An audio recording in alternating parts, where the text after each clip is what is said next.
उज्जैन में आयकर विभाग के कार्यालय के बाहर प्रदर्शन किया। यह प्रदर्शन ईडी द्वारा नेशनल हेराल्ड मामले में पहली चार्जशीट दाखिल किए जाने के बाद हुआ। चार्जशीट में सोनिया गांधी, राहुल गांधी और अन्य प्रमुख कांग्रेसी नेताओं के नाम शामिल होने की जानकारी के बाद पार्टी के कार्यकर्ता नाराज थे। प्रदर्शन में कांग्रेसी नेता महेश परमार, शहर अध्यक्ष मुकेश भाटी और नेता प्रतिपक्ष रवि राय सहित कई कार्यकर्ता काले झंडे लेकर शामिल हुए। प्रदर्शनकारियों ने भाजपा सरकार पर आरोप लगाया कि वह राजनीतिक परिशोध के तहत कांग्रेस के शीर्ष नेताओं को घसीट रही है। अखिल भारतीय कांग्रेस कमेटी के आह्वान पर इस प्रदर्शन में महिला कांग्रेस, युवा कांग्रेस, सेवा दल और अन्य संगठनों के पदाधिकारी भी शामिल हुए। के खिलाफ कार्रवाई कर रहे हैं, झूठी कार्रवाई कर रहे हैं, इसकी हम निंदा करते हैं और हम चेतावनी देते हैं। ये समय बदलता है, दिन होता है तो रात होती है, रात के बाद सुबह होती है, फिर दिन निकलता है।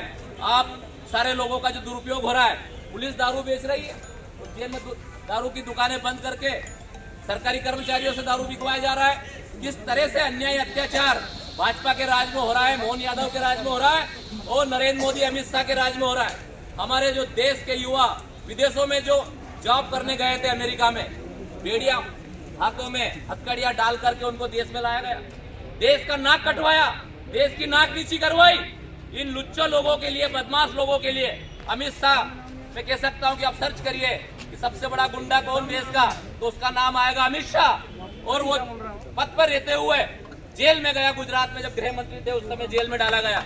जैसे गुंडे बदमाशों के हाथ में देश की सत्ता दे दी है, इस देश को बर्बाद करने में लोग लगे हुए हैं। पर कांग्रेस का कार्यकर्ता डरने वाला नहीं है, हिलने वाला नहीं है। मैंने खुद ने राजगढ़ से मोहन यादव को भगाया, अभी थोड़े दिन पहले बड़बड़ कर रहे थे राहुल गांधी के बारे में, मंच से उनको वहां से भगाया। हम सब लोग मिलकर के, मैं धन्यवाद दूंगा। इस प्रकार से भारतीय जनता पार्टी का शीर्ष नेतृत्व हमारे नेताओं को डराने का काम कर रहा है। आदरणीय सोनिया गांधी, राहुल गांधी जी के ऊपर जो ईडी इनकम टैक्स के नोटिस जारी हुए हैं, निश्चित रूप से हमारी रगों में वो खून है जिन्होंने आज़ादी की लड़ाई लड़े, अंग्रेजों को भगाया है। हम माननीय प्रधानमंत्री मोदी जी और भारतीय जनता पार्टी के शीर्ष नेतृत्व को बताना चाहते हैं कि कांग्रेस की रगों में वो खून है कि जो डरने वाला नहीं है। आप किसी भी प्रकार का ईडी, सीडी, इनकम टैक्स जो करना है वो कर लो। इस देश की शहादत में इंदिरा गांधी जी हो, राजीव गांधी जी हो, जिन्होंने अपनी देश के लिए शहादत दी है।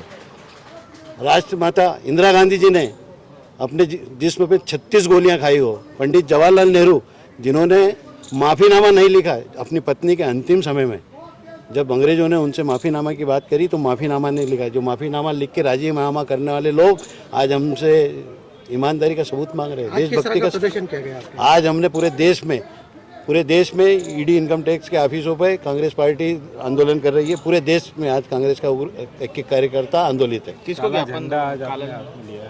काला झंडा हम दिखाएंगे, विरोध प्रदर्शन का ज्ञापन भी दिया है। ज्ञापन दे रहे हैं, तहसीलदार मैडम आइए, ज्ञापन देंगे।